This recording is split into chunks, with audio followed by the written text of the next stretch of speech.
जय परमेश्वर। આજે ઠાકોર કમલેશજી પ્રતાપજી ગામ અરજણજીના મુવારા તાલુકો દહેગામ જિલ્લો ગાંધીનગર ગુજરાત એ હિન્દુસ્તાનના સોદાગર બન્યો ને એ ભેંસને આફરાની બીમારી કરીને મારી નાખી है। जय परमेश्वर।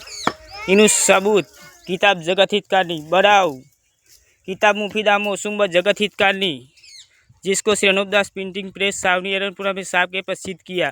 तारीख 17 अप्रैल सन 1949 बैसाख बुद्धि 12 संबत 1965। जय परमेश्वर।